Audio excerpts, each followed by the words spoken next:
Good morning বন্ধুরা। গতকাল আমি গেছিলাম নৈহাটির একটা মন্দির, সেটা হলো অনুকূল ঠাকুরের মন্দির, নৈহাটি মাদ্রাল। নৈহাটি থেকে টোটো করেই যাওয়া যায়, খুব সুন্দর জায়গা। তোমরা যারা যারা যাওনি এখনও ওই মন্দিরে গিয়ে দেখো, কত শান্ত স্নিগ্ধ, কত সুন্দর মন্দির। কি দারুণ মায়ের অনুষ্ঠান হচ্ছিল ওখানে, সব মহিলারা বসে করছিল। কিন্তু আমাকে গুরুদেবের ওখানকার ফটো তুলতে দেয়নি।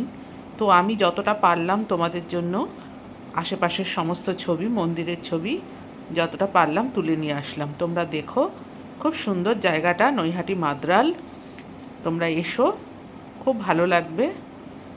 কেমন লাগলো ভিডিওটা বলো। এরকম আরও ভিডিও দেখতে চাইলে তোমরা বলো, আমি তোমাদের আরও ভিডিও তুলে এনে দেবো। তো ওখানেই একটা কলা গাছে, এত কলা গাছটা পুরো ভেঙে দুটুকরো হয়ে আছে, গাছটা এত সুন্দর কলা হয়েছে। তো আমি তোমাদের জন্য সেই ছবিটা ওখান থেকে কালেক্ট করে নিয়ে এসেছিলাম। তো দেখো, এই হলো মেন মন্দিরে ওঠার রাস্তা। মন্দিরে এর উপরেই গুরুদেবের আসন আছে। দেখো একটা ছোট্ট গাছ, এখানে কি আম হয়ে আছে ছোট্ট গাছটার মধ্যে। তো এই হলো টোটাল মন্দির। এই সাইডটা, এখানে মনে হয় যজ্ঞ হয় হয়তো, আর টোটাল বাগান। তো এখান দিয়ে মন্দিরে ওঠার রাস্তা।